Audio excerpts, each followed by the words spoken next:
here's a little bit of interpretation and theory around 6/8, bagpipe 6/8, of course.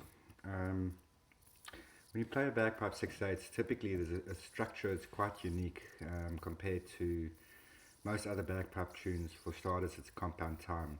So the compound time is generally grouped into beats of 3. Okay, simple time is generally grouped into groups of 2. So it's a very different structure. When you play it, it's quite difficult to get it to flow.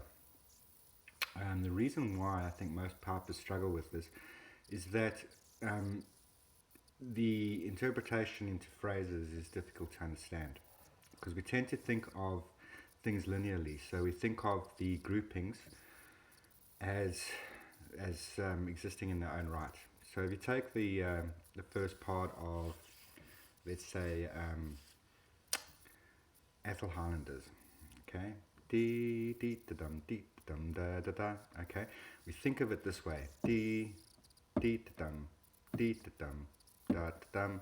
Okay, what we should in fact be doing is linking those groups up, and the way we link those groups up, if you look at the first note of each group, typically it's a dotted note, a dotted quaver, and it's held. It's longer than the other notes in the group, but not that much longer than the last note. So the middle note is cut, the last note is also held, but it's not as long as the first note. So the way I refer to it is held over. And the reason I say held over is you need to think through the bar, think through the group that you're playing, and use those notes to link the groups. Okay, and then you link those groups into a phrase. So if you look at the linking of the groups, this is what it means. Let's take the first 2 bars of Ethel Highlanders. Dee dee da dum dee da dum.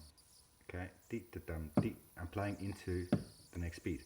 Dee dee da dum dee da dum. Thinking through into the next beat. If I join them all into a phrase, dee dee da dum dee da dum da da da. That's the phrase. Dee dee da dum dee da dum da da dum. Okay, instead of dee dee da dum dee da dum da da dum, then it's all disjointed.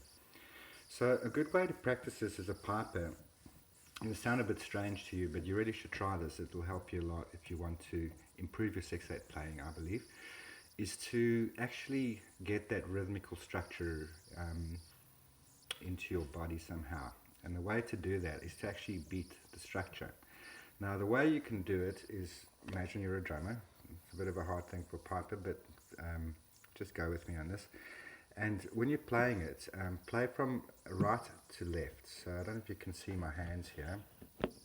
Basically, right, and then play 3 beats, 2 beats into the left hand. So it'll be 1, 2, 3, 2. 1, 2, 3, 2, 2, 3. 1, 2, 3, 2, 2, 3, 1.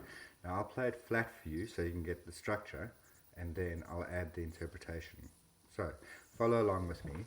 1 ta ta, 2 ta ta, 3 ta ta, 4 ta ta. That's a phrase. 1 ta ta, 2 ta ta, 3 ta ta, 4 ta ta. It's a 4 beat phrase.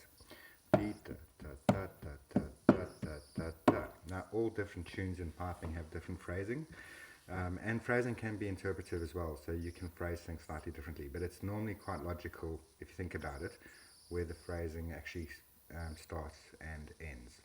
Okay, so for Ethel Highlanders, dee dee. Okay, now I'll put the interpretation in.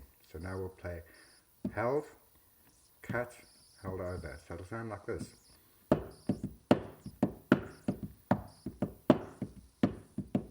Okay, can you hear it? You can hear the tune in the beating.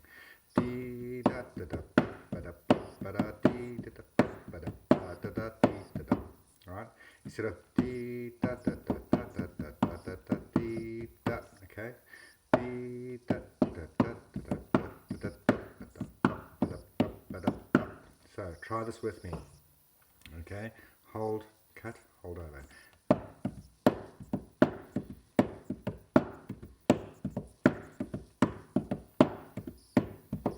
Okay, remember, play through the bar, play through the group, okay, and play to, the way to think of this physically is playing from your right hand to your left hand, right to left to right to left. accented notes being on the first beat.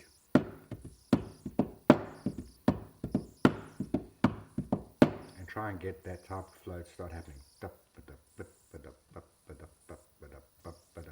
And then you get that thing starts to flow. It starts to sort of roll a little bit like a ball, and it gets a bit of momentum. The trick here is many pipers tend to they hold the held over note too short. So I go dee da da da ba ba da ba ba ba ba, and they start getting more and more frantic. So they basically start picking up tempo, which is very common in 6/8. The other thing that happens is tend to overexpress the first note. So they go dee dee da dum dee da dum da, and it gets too heavy on the left foot, and then it starts to slow down. Okay, so there's a very fine balance between keeping a nice tempo and getting a good melody coming out of it. And the way to do that is all in your mind. It's about thinking through to the next group and not thinking of the groups as being individual bricks. Basically, you need to get them to tie into each other and then to tie into a phrase. Thanks for listening.